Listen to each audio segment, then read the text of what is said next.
Alors, comme vous le savez, j'ai choisi de vous parler du colosse de Rhodes et il m'a semblé que c'était une bonne idée de le faire à l'occasion des Journées européennes de l'archéologie, pour la raison précise que cette statue occupe une place de choix dans l'imaginaire occidental.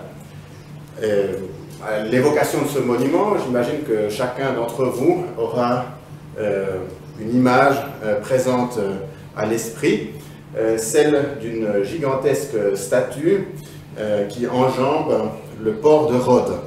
C'est en effet ainsi que le colosse est généralement représenté de nos jours, spécialement dans l'industrie touristique ou même dans celle des jeux vidéo. Or, il se trouve que l'histoire de cette image est à la fois récente et ancienne.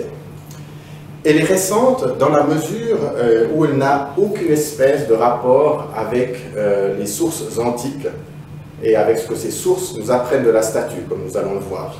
Mais elle est aussi ancienne dans la mesure où elle remonte à la Renaissance. Nous voyons pour la première fois apparaître un colosse enjambant le port de Rhodes sur une toile de Marten van Heemskerck qui a été peinte à Rome en 1535. Et cette image fait ensuite florès, puisque nous la retrouvons, par exemple, en 1554, dans la cosmographie de Levant d'André Tevet, ou encore dans une série de tapisseries illustrant l'histoire de la reine Artémise en 1604.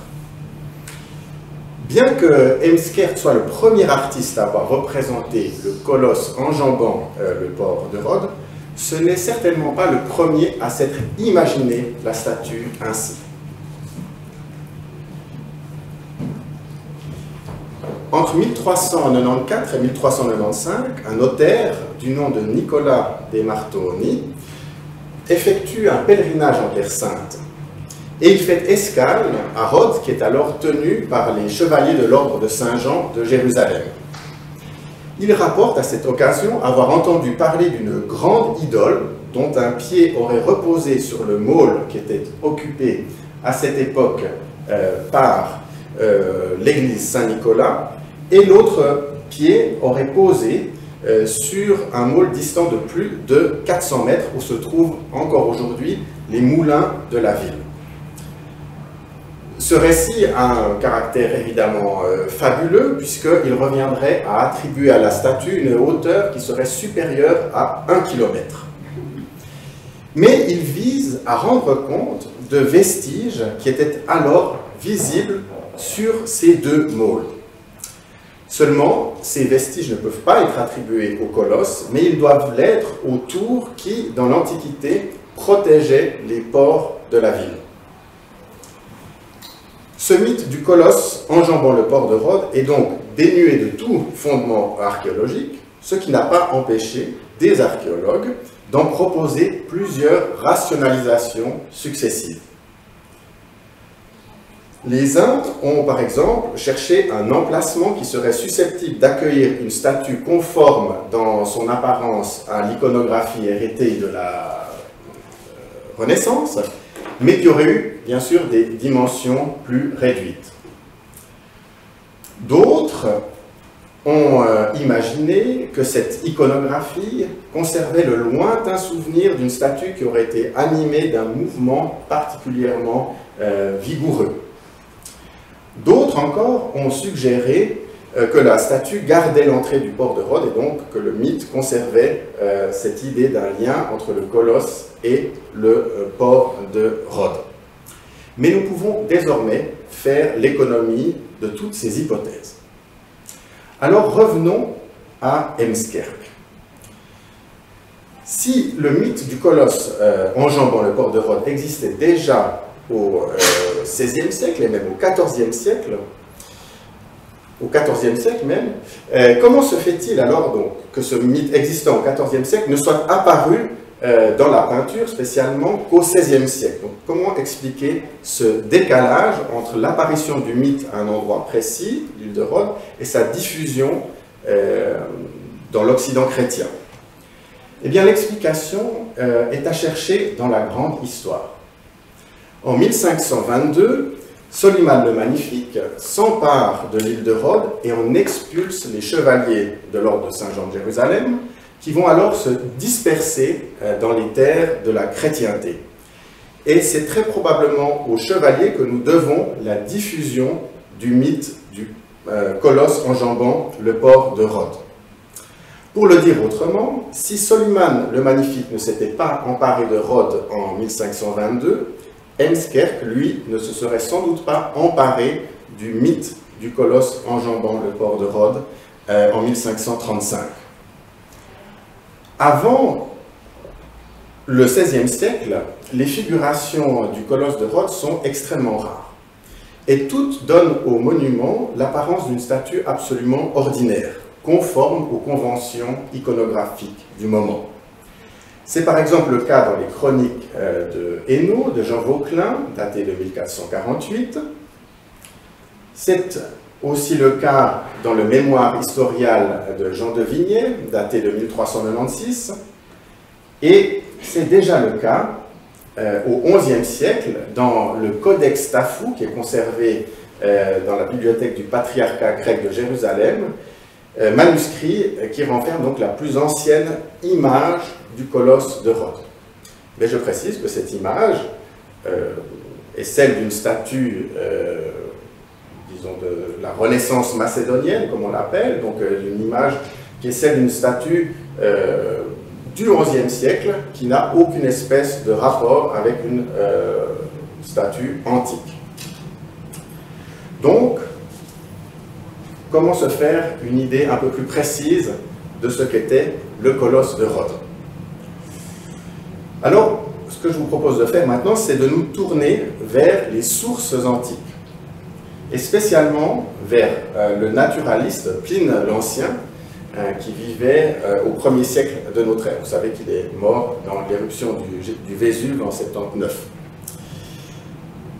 Selon Pline l'Ancien, le colosse de Rhodes était une statue de bronze haute de 70 coudées, soit environ 34 mètres.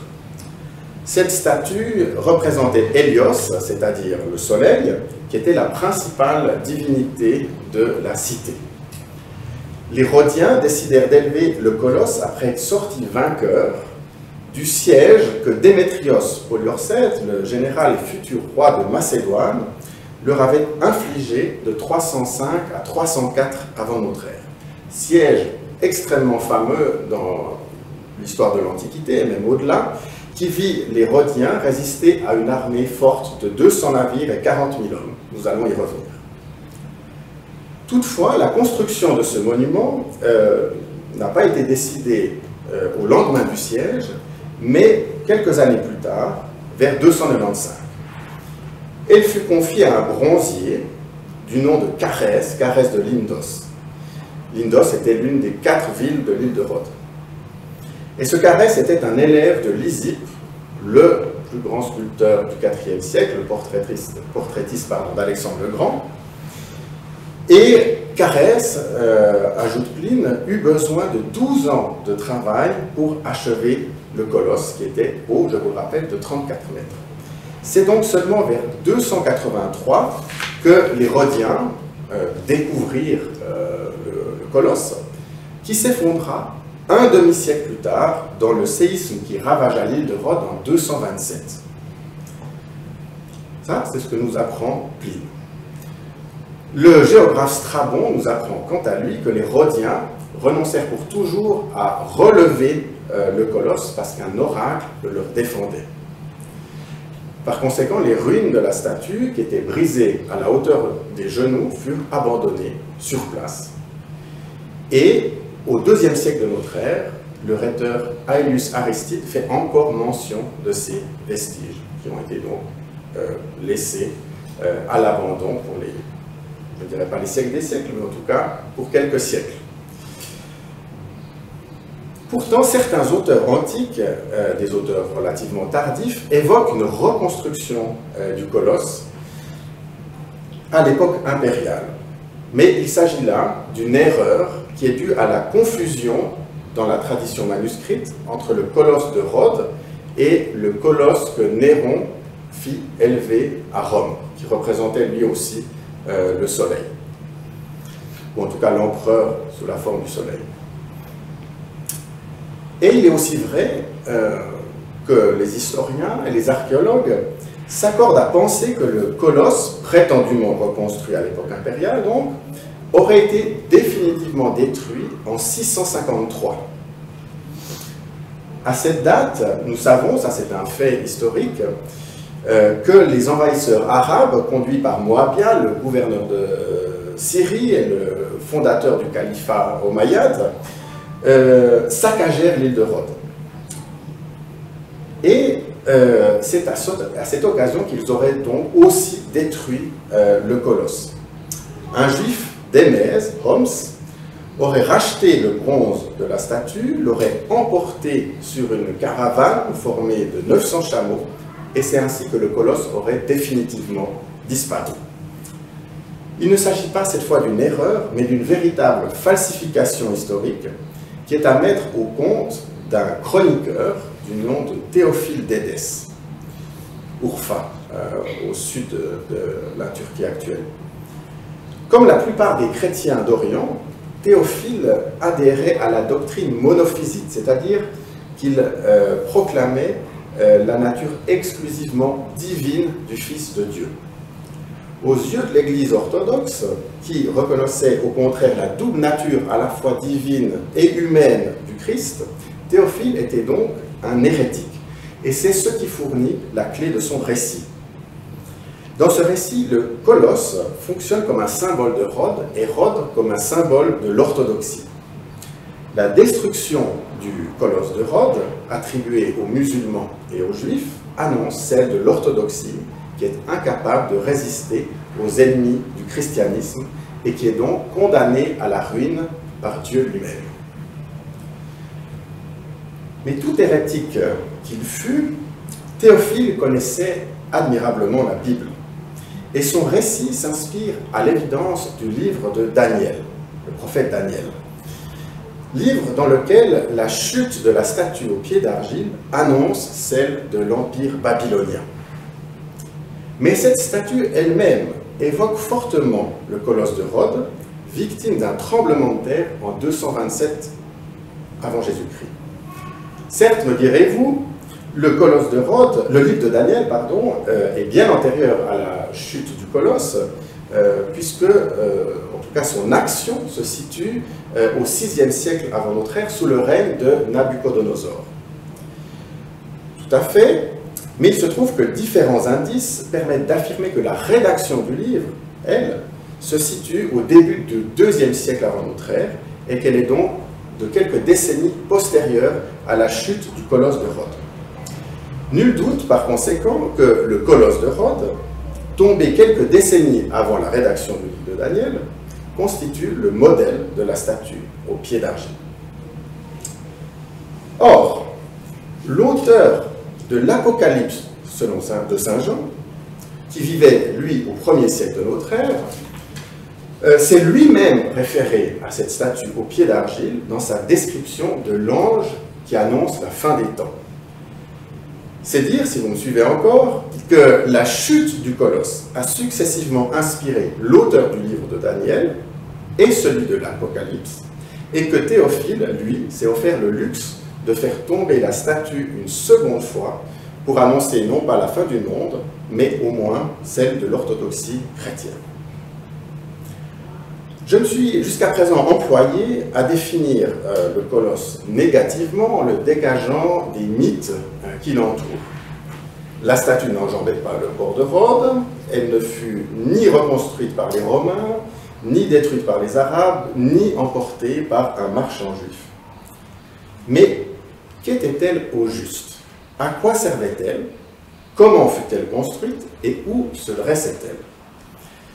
Pour répondre à ces questions, il nous faut d'abord examiner le nom même de la statue. Pourquoi la statue élevée par les Rhodiens fut-elle qualifiée de colosse? Parce qu'elle était très grande, me direz-vous. Eh bien, voyons cela. En grec, le colosse est un kolossos. Et jusqu'en 295 avant Jésus-Christ, date à laquelle Carès entame la construction de la statue, c'est un terme qui est très rare dans les sources. Ces sources, je les ai rassemblées dans le tableau que vous avez sous les yeux. Vous voyez en orange les sources épigraphiques, c'est-à-dire les inscriptions gravées dans la pierre qui mentionnent le terme de kolossos, ou au pluriel celui de kolossoi, et en jaune, les sources littéraires, les auteurs classiques, qui mentionnent ce même terme. Eh bien, nous retrouvons d'abord des kolossoi dans une inscription de Cyrène, qui est une cité grecque de Libye. La première de ces inscriptions se rapporte à la fondation de la cité de Cyrène par des colons qui étaient venus de Terra, dans l'archipel des Cyclades. Pour bien comprendre la signification de l'extrait que je vais vous lire, il faut savoir que la colonisation grecque a très peu de rapport avec la colonisation au sens où nous l'entendons actuellement. Il s'agit d'un processus d'expansion par lequel la cité cherche généralement à résoudre des tensions internes en se séparant d'une partie de sa population. Cette partie de sa population part fonder une nouvelle cité qui est libre et autonome et sur laquelle la métropole n'exerce plus aucun contrôle. En revanche, la colonie tend à reproduire les us et coutumes de la métropole et aussi à en conserver la langue, le dialecte. Il faut savoir qu'à cette époque, le grec n'est pas une langue uniformisée, mais qu'elle est divisée en un certain nombre de familles dialectales sur lesquelles je vais revenir dans un petit moment. Mais pour l'instant, j'insiste sur le fait que le seul bagage, pour ainsi dire, des colons grecs, c'est un bagage culturel. Ce sont des traditions politiques, des traditions juridiques, langagières, religieuses qu'ils emportent avec eux. Je me permets d'insister sur ce point parce que c'est la clé du raisonnement qui va suivre. Alors, que s'est-il passé en 631 avant notre ère, quand la cité de Terra s'est séparée d'une partie de sa population et que cette partie de sa population a été priée de prendre la mer pour aller s'établir en Afrique? C'est ce que nous raconte l'inscription que vous avez sous les yeux. Un serment fixe les droits et les devoirs des gens de Terra qui vont s'embarquer pour l'Afrique et ceux de leurs compatriotes qui vont rester en métropole dans les Cyclades. Une fois ce serment prononcé, je cite l'inscription, « Les Terréens façonnèrent des kolossoi en cire et les firent brûler. Ils proférèrent des imprécations tous ensemble, hommes, femmes, garçons et filles. Qui ne sera pas fidèle à ses serments, mais les transgressera, qu'il fonde et se liquéfie comme ses kolossoi, lui, ses enfants et ses biens. » Il est clair, je pense, pour tout le monde, que les kolossoi qui sont jetés au feu par les habitants de Terra ne sont pas des statues monumentales, il s'agit plutôt de petites figurines en cire, comparables à des poupées vaudou. Comme je l'ai dit, une autre inscription de Cyrène mentionne aussi des kolossoi. Cette fois, il est question de la manière de se comporter lorsqu'un suppliant se présente devant la porte d'un habitant de la cité. Alors, dans le droit grec, le suppliant constitue une catégorie juridique bien définie. C'est un individu que des circonstances défavorables ont contraint à demander l'hospitalité. Cet individu est généralement un être vivant, mais il peut aussi s'agir d'un mort, d'un fantôme.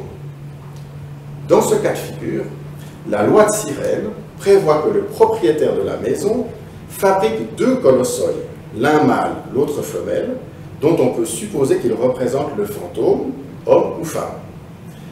Après les avoir invités à sa table et leur avoir servi à manger, le propriétaire de la maison doit les transporter dans une forêt sauvage et les planter dans le sol en leur laissant leur repas.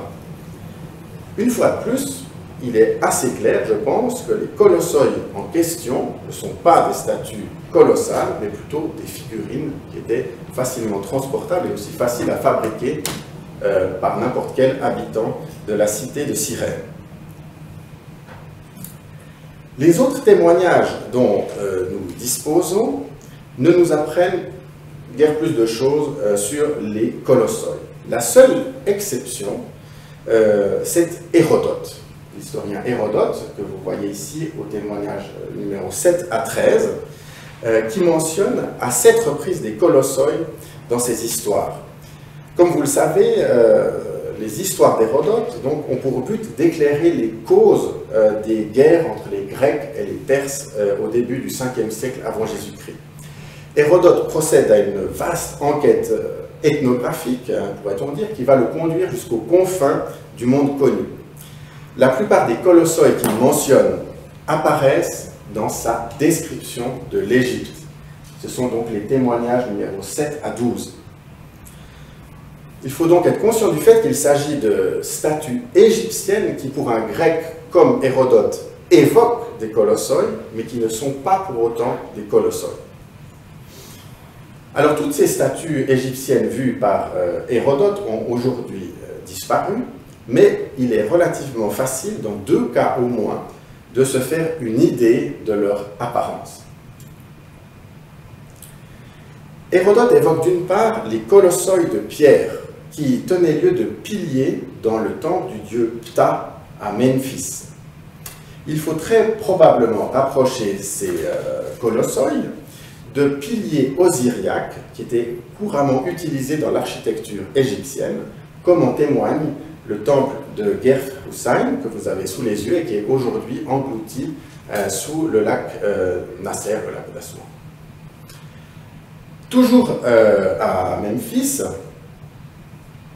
mais cette fois dans le palais du pharaon Amasis, Hérodote dit avoir vu une vingtaine de colossoi en bois qui représentent des femmes nues, dont certains ont perdu leurs bras en raison de leur vétusté. De fait, les Égyptiens ont laissé entendre à Hérodote que ces statues, à l'époque où il visite les lieux, étaient vieilles de plus de 2000 ans. Or, comme il n'existe, semble-t-il, aucune statue colossale, au sens où nous l'entendons généralement, de femmes nues en Égypte, les commentateurs d'Hérodote admettent généralement que l'historien et voyageur n'aurait pas distingué le très fin vêtement dont ces colossoi de Memphis auraient été habillés. Toutefois, si l'on fait abstraction de tout a priori sur la taille des colossoi, on ne peut manquer de remarquer que plusieurs ouvrages conservés au musée du Caire fournissent une illustration très fidèle du témoignage d'Hérodote. Ce sont les statuettes que vous avez sous les yeux. Il s'agit de statuettes en bois qui représentent des femmes nues dont on constate qu'elles ont perdu 1 ou 2 bras qui étaient rapportés à leur tronc. Si on le suit à la lettre, le témoignage d'Hérodote sur les statues de Memphis confirme donc ce que les inscriptions de Cyrène nous ont déjà appris, à savoir que le colossos n'est pas par définition une statue de grande taille. On notera en outre que entre les piliers osiriaques utilisés dans l'architecture égyptienne et puis les statuettes conservées au musée du Caire, il existe une analogie frappante. Toutes ou presque ont les jambes jointes. C'est donc à travers des réalités égyptiennes que le concept grec de colossos commence à prendre forme sous nos yeux. Mais Hérodote emploie aussi ce terme de colossos à propos d'une offrande élevée en plein cœur de la Grèce. C'est le dernier témoignage, le numéro 13. Il s'agit d'un cratère qui a été élevé dans le sanctuaire d'Héra à Samos. Hérodote mentionne en effet un gigantesque cratère de bronze archaïque dont il dit qu'il est de style argien et qu'il repose sur 3 colossoi agenouillés qui mesurent à eux seuls plus de 3 mètres de haut. Alors ce cratère est évidemment perdu, mais nous pouvons nous en faire une idée en nous basant sur un autre type de vase qui était lui aussi très souvent comme le cratère, donc consacrés dans les sanctuaires du monde grec archaïque. Il s'agit de ce que les archéologues appellent le périranthérion, donc un vase à ablution, dont la vasque était tantôt soutenue par une colonne centrale, tantôt par des figures anthropomorphes, comme c'est le cas sur l'exemplaire fameux que vous avez sous les yeux, qui a été trouvé dans le sanctuaire d'Isthmia, près de Corinthe. Comme vous le voyez, une fois de plus, les figures que vous avez sous les yeux ont les jambes jointes, et nous pouvons fort bien admettre que tel était également le cas sur le cratère décrit par Hérodote. D'un point de vue figuratif, donc, le colossos semble être une représentation de l'immobilité. Mais d'un point de vue fonctionnel, il sert à fixer ce qu'il représente. Les inscriptions de Cyrène le montrent bien. Dans le serment des fondateurs, le colossos permet de projeter le vivant dans le monde des morts, alors que dans la loi sur les suppliants, le colossos permet au contraire de fixer le mort dans le monde des vivants. À l'origine, ce n'est donc pas la taille qui définit le colossos. La taille n'est qu'un moyen facultatif d'exprimer l'immobilité du colossos. Avant d'en revenir à Rhodes, ou précisément pour en revenir à Rhodes, il convient de souligner que les attestations de colossoi qui sont antérieures à la construction de la statue de Carès entretiennent un rapport très étroit avec le monde dorien, c'est-à-dire avec la majeure partie du Péloponnèse, qui était peuplée depuis la fin du 2e millénaire avant Jésus-Christ par une peuplade grecque qui parlait son propre dialecte, et les régions qui ont été progressivement colonisées par cette peuplade, à savoir le sud des Cyclades, la Crète, l'actuelle Dodécanèse et une partie du continent asiatique. Ces Doriens se distinguaient notamment des Ioniens, établis plus au nord, dans une bande territoriale qui incluait en particulier Athènes, qui se trouve à peu près là où se trouve mon pointeur.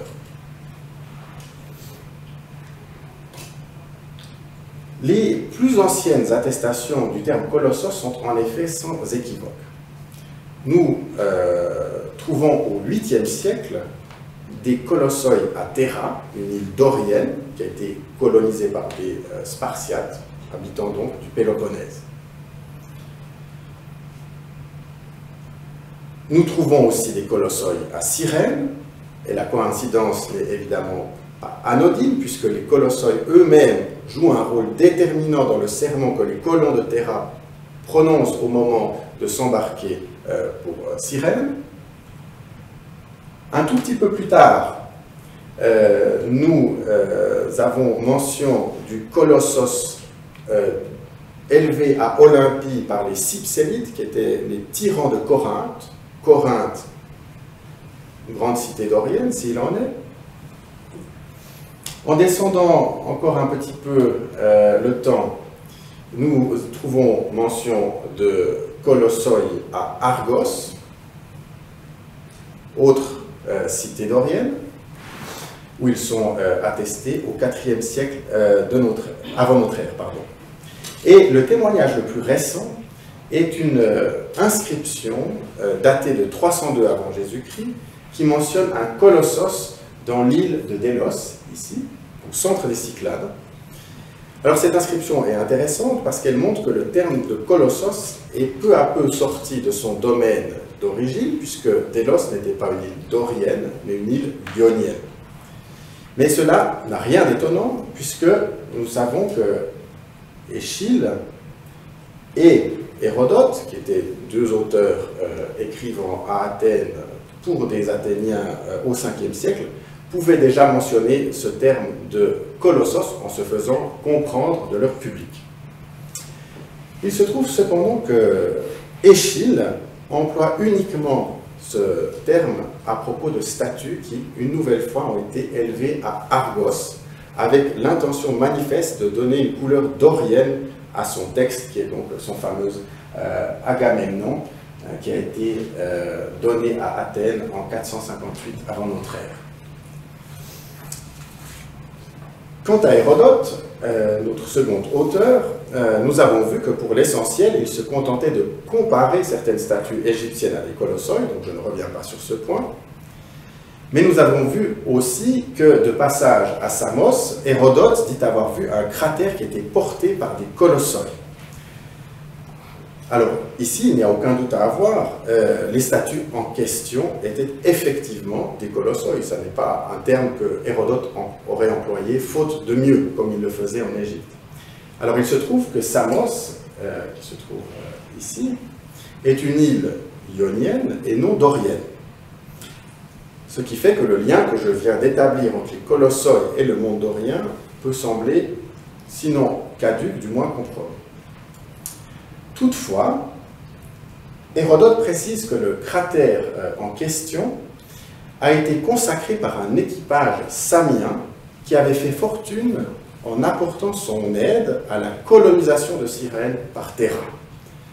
De retour dans leur patrie, les Samiens avaient décidé de consacrer un cratère monumental à Héra, qui était leur divinité tutélaire, ce qui était pour eux une manière de rendre hommage aux deux cités qui étaient à l'origine de leur fortune, à savoir Cyrène d'une part et Théra d'autre part. Et mieux encore, vous vous souvenez peut-être que Hérodote nous dit que ce cratère était de type argien. Et donc, il le rattache, ce faisant, à la grande métropole du monde dorien, qui est Argos, où nous avons trace de colossoi. Il apparaît donc que les colossoi ne sont pas seulement liés au monde dorien, ils sont plus précisément liés à la colonisation dorienne. Or, Rhodes fut colonisé par des Argiens dans le courant du 7e siècle avant notre ère. C'est dire que les habitants de Rhodes étaient originaires d'une des rares cités où nous avons trace de colossoi. Et mieux encore, nous savons que les Rhodiens eux-mêmes ont participé à la colonisation de Cyrène vers 631 aux côtés des gens de Théra. Si je ne devais en alléguer qu'un seul exemple, témoignage, ce serait ce fragment d'un décret de Lindos, je le rappelle, une des 4 villes de l'île de Rhodes, d'où était originaire Carès, qui prévoit les pénalités dont devront s'acquitter les contrevenants à une loi sur les suppliants. Or, il se trouve que nous ne connaissons que 2 lois sur les suppliants dans tout le monde grec, à Lindos et à Cyrène, et que les 2 textes sont très étroitement apparentés, tant sur le plan juridique que sur le plan dialectal. Par conséquent, il ne fait aucun doute que la loi de Cyrène sur les suppliants a été introduite au moment de la colonisation de la cité par les Rhodiens en 631 avant notre ère. Autrement dit, les colossoi qui sont mentionnés dans la loi de Cyrène sont eux aussi des colossoi rhodiens, ou pour le dire autrement, de petits colosses de Rhodes. Et c'est justement de Rhodes que proviennent les documents que vous avez à droite de votre écran. Il s'agit de timbres amphoriques, c'est-à-dire de marques de contrôle que la cité apposait sur ses amphores de transport, amphores dont vous voyez un exemple illustré à gauche de l'écran. Dans le cas qui nous occupe, les timbres présentent le nom d'un magistrat éponyme qui indiquait l'année de production de l'amphore et un emblème qui permettait probablement de retrouver l'atelier de fabrication de cette amphore. Vous voyez l'emblème qui se trouve ici et là. Que représente cet emblème? Il s'agit à l'évidence d'une statue très rudimentaire dont la forme évoque une espèce de colonne, autant dire d'un colossos, qui semble bien avoir été planté en terre à la manière des colossoi qui sont évoqués dans la loi sur les suppliants. Cette identification paraît d'autant plus certaine et contraignante qu'il n'existe aucun autre nom de statue dans la langue grecque qui serait capable de désigner cet emblème. Et elle est d'autant plus intéressante que le Colossos d'Hélios, que vous avez sous les yeux, a figuré sur les timbres amphoriques pendant près d'une quarantaine d'années, entre 235 et 198 avant Jésus-Christ environ. En d'autres termes, l'emblème en question a été introduit quelques années avant la destruction du colosse de Rhodes, vers 227. Mais je vous rassure, il est certain que ce n'est pas le colosse de Carès qui est représenté là, puisque les auteurs antiques mentionnent des détails anatomiques comme les doigts ou les genoux qui n'apparaissent pas sur les timbres amphoriques. Est-ce à dire pour autant que le chef-d'œuvre de Carès se distingue fondamentalement de ces modestes colossoi que nous avons sous les yeux? Je voudrais vous citer une page de l'historien Polybe, qui a vécu au IIe siècle avant notre ère, et qui se rapporte au séisme qui ravagea la ville de Rhodes en 227 avant Jésus-Christ. Les Rhodiens, à l'époque dont nous parlons, avaient saisi l'occasion du séisme survenu chez eux quelque temps auparavant, et au cours duquel le grand colosse, ainsi que la plus grande partie des remparts et des arsenaux maritimes, s'écroulèrent, et ils avaient exploité l'accident avec tant d'intelligence et d'habileté que la catastrophe leur causa moins de dommages que de profit. Dans le passage qui suit cet extrait, Polybe dresse la liste des dons de toutes sortes que des États étrangers avaient expédiés à Rhodes pour aider la cité à se relever du séisme. Alors il est incontestable et même incontesté chez les historiens que Polybe tire ici son information d'un document officiel qui était probablement conservé dans les archives de Rhodes. Par conséquent, ce n'est pas Polybe, mais très probablement un fonctionnaire de l'État rhodien qui était peu suspect de rechercher l'effet de style, qui a forgé l'expression « grand colosse ». Dans son esprit, seule la taille distinguait la statue de Carès des autres colossoi, ces statues que nous donnent à voir les timbres amphoriques. Le moment est justement venu de nous demander comment Carès a pu construire une statue de bronze haute de 70 coudées, c'est-à-dire, je le rappelle, 34 mètres environ. Personne avant lui n'avait réussi un tel exploit. Au 5e siècle, Calamis avait construit un Apollon de 30 coudées, soit environ 13 mètres, pour la cité d'Apollonia, en mer Noire. Un siècle plus tard, Lysippe, le maître de Carès, était parvenu à élever un Zeus de 40 coudées, soit environ 18 mètres pour la cité de Tarente, en Italie du Sud. Une génération plus tard à peine, Carès élevait le colosse de Rhodes, pulvérisant ainsi le record établi par son maître. Il faudra attendre 1886 et l'inauguration de la Statue de la Liberté pour voir tomber le record établi par Carès, qui ne fut sans doute qu'approché par Zénodore, auteur du Colosse de Néron au 1er siècle de notre ère. Comment est-ce possible? Les bronziers antiques utilisaient une technique dite de la cire perdue, dans laquelle une forme est façonnée en cire, puis entourée d'un moule en matériaux réfractaires. Ce moule est ensuite chauffé pour en extraire la cire, et le métal en fusion est versé dans le vide ainsi créé. Pour élever la statue de la Liberté, Bartholdi, aidé par Gustave Eiffel, a utilisé une technique toute différente, consistant à rifter des plaques de tôle sur une armature métallique. La plupart des archéologues ont supposé que Carès avait employé la technique des bronziers de son époque, ou éventuellement une technique semblable à celle de Bartholdi. Mais un texte dit explicitement le contraire. Il s'agit du petit traité, rédigé autour du 5e siècle après Jésus-Christ, dans lequel un certain Philon de Byzance décrit les merveilles du monde. Le chapitre consacré au colosse inclut des informations techniques qui sont d'une précision remarquable et qui remonte probablement à l'époque de la construction de la statue, peut-être même à Carès lui-même. Que dit Philon de Byzance, que le bronze fut coulé sur place, étage par étage. Je le cite. C'est sur la première partie déjà fondue que l'artiste, Carès, modela la seconde, puis, lorsqu'elle eut été fondue, il éleva au-dessus d'elle la troisième partie, après quoi il appliqua encore la même méthode de travail. L'artiste versait autour des parties encore inachevées du colosse un immense remblai de terre, masquant ce qui était déjà fait, et il pratiquait sous terre la fonte des parties à niveau. Philon est donc formel. Carès a inventé une technique radicalement différente de celle des bronziers de son temps, mais qui n'est pas pour autant comparable à celle que Bartholdi utilisera pour la Statue de la Liberté.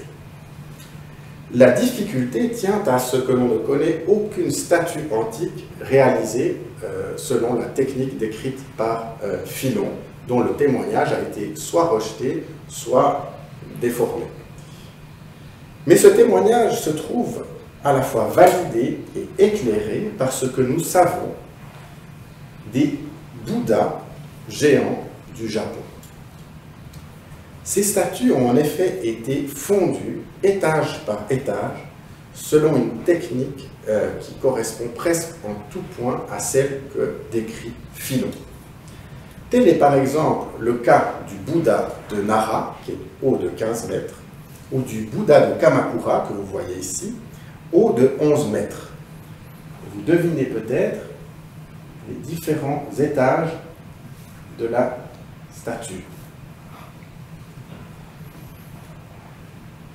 Comme celle du colosse, qui était 2 fois plus grand que le plus haut d'entre eux, la construction de ces Bouddhas a nécessité l'édification d'un énorme monticule de terre qui était rehaussé étape par étape pour permettre aux ouvriers de déverser le métal en fusion dans les moules de la statue, étage par étage. Le résultat est une construction extrêmement massive, la quantité de métal employée étant bien supérieure à ce qu'elle serait avec toute autre technique.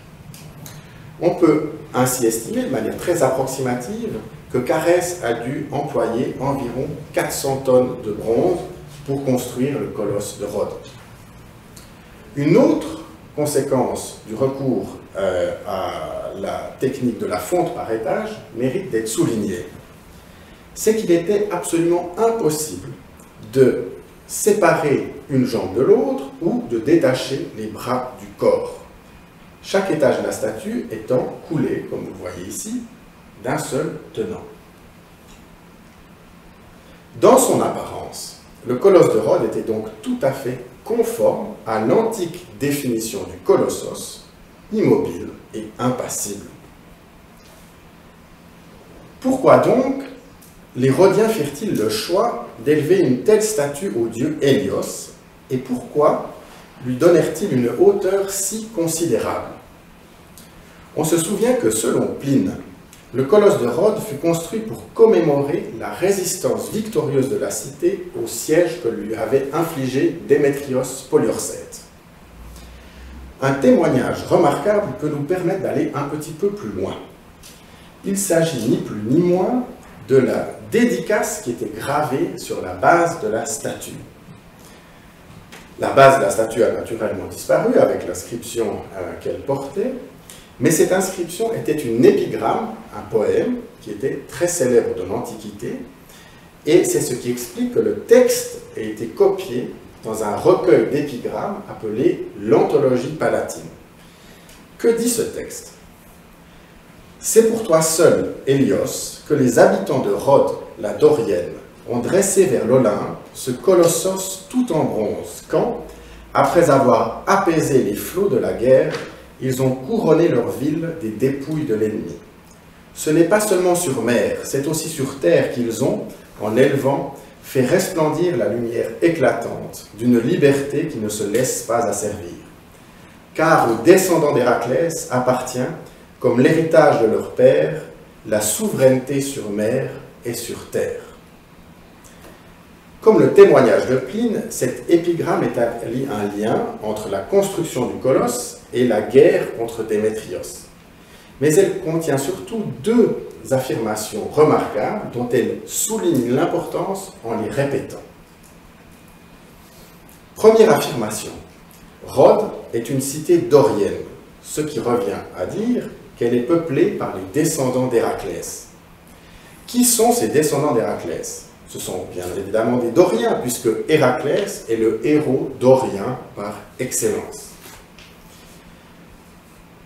Mais plus que cela, puisque c'est Tlépolémos, l'un des fils d'Héraclès, qui est parti d'Argos pour coloniser l'île de Rhodes.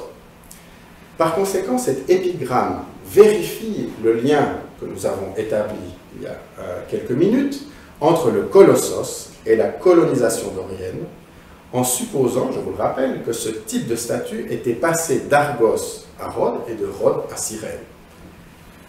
Ce que nous avons dit des colossoi vaut donc, une fois de plus, pour le colosse lui-même. Deuxième affirmation. Rhodes exerce une domination non seulement sur la mer, mais aussi sur la terre. On a souvent dit qu'il y avait là une allusion à la position du colosse, ce qui évidemment fait revivre, inconsciemment ou non, l'image du colosse enjambant le port de Rhodes. Mais nous savons maintenant que cette image est une création du Moyen-Âge et de la Renaissance. En réalité, l'épigramme fait ici allusion à un événement historique d'une importance majeure. En repoussant les armées de Démétrios, Rhodes s'est hissé au rang de première cité libre du monde grec, la seule qui fut capable de résister aux monarques qui se disputaient l'empire d'Alexandre le Grand. Et dans la foulée de leur victoire sur Démétrios, les Rhodiens ont acquis des territoires considérables, dont les ressortissants, devenus Rhodiens à leur tour, sont venus grossir les rangs de leur armée. Il s'agit d'abord des îles voisines de Rhodes, en tout cas d'une partie d'entre elles, comme Symi ou Carpathos, mais il s'agit aussi et surtout d'une partie de l'Asie mineure, donc du continent aujourd'hui turc, en regard de ces îles. Tel est donc le sens de l'épigramme. Rhodes n'est plus seulement une puissance maritime, c'est aussi désormais une puissance terrestre. La cité est devenue un empire, et cet empire est la raison d'être du colosse de Rhodes. Pour la raison précise qu'elle est un colossos, la statue fait bien plus que représenter Hélios. Elle l'incorpore et le fixe définitivement en elle. Le dieu tutélaire des Rhodiens est donc présent dans la statue. Il est inamovible, comme la statue est inamovible. Et c'est ainsi que la stabilité de l'empire qui vient de naître doit être assurée. À quel endroit précis se trouvait le colosse de Rhodes? De passage dans l'île en 1342, l'historien byzantin Nicéphore Grigoras se posait déjà la question. Mais il dit avoir cherché en vain la trace de la statue. Je le cite. « Pas de fragments de bronze, pas de fondation en pierre s'il y en eut. Rien de tout ce qui pouvait rester n'est resté. » Mais l'épigramme du colosse nous livre une fois de plus de précieux indices. Puisque le colosse était là pour asseoir la puissance de Rhodes sur les îles et sur le continent, il est logique de supposer qu'elle devait être visible des îles et du continent. Ce qui conduit à la placer sur une éminence. L'épigramme dit d'ailleurs que cette statue formait comme la couronne de la cité, ce qui vient confirmer l'hypothèse d'une position haute. Et cela ne laisse que deux possibilités compte tenu de ce qu'est la topographie de l'île de Rhodes, et de la ville de Rhodes spécialement. La première, c'est l'acropole même de la cité, qui se trouve ici. dont le sommet, à cet endroit à peu près, était occupé par un sanctuaire d'Athéna. De ce simple fait, il semble impossible de localiser le colosse à cet endroit, où d'ailleurs l'absence de tout vestige qui serait attribuable à la base au moins de la statue serait difficile à expliquer. Reste donc la seconde hypothèse, qui est l'éminence occupée aujourd'hui par le palais du grand maître de l'ordre de Saint-Jean, bâtiment qui est, que les Turcs ont laissé dépérir après la prise de la ville par Soliman en 1522, mais que les Italiens ont entièrement reconstruit à la fin des années 30, alors que le Dodécanèse était sous leur occupation, pour servir de résidence secondaire à Mussolini. Si le colosse se trouvait à cet endroit, il est certain que la base même de la statue a été très tôt recouverte par ce palais, qui lui-même succédait à une citadelle byzantine remontant au 8e siècle. On comprendrait donc tout à fait que Nicéphore Grigoras, en 1342, n'ait vu aucune espèce de vestige de la statue ou de sa base. Un tout dernier point reste à éclaircir. Je vous ai dit et répété que le colossos, à l'époque du colosse, ne désignait pas une statue de grande taille. Pour autant, je ne nie pas que le terme de colossos en soit venu à désigner une statue de grande taille. Et bien sûr, le colosse de Rhodes a joué un rôle dans ce changement sémantique. Mais contrairement à ce qu'on pourrait croire, ce n'est pas la construction de la statue qui a provoqué ce changement de sens. C'est ce que montre ce fragment de base qui a été découvert à Thespie, en Béotie, un peu au nord d'Athènes, et qui est le seul fragment de base de colossos qui soit connu à ce jour. L'inscription qui était gravée sur cette base permet d'établir qu'elle portait un colossos et que ce colossos a été élevé vers 230 avant notre ère environ.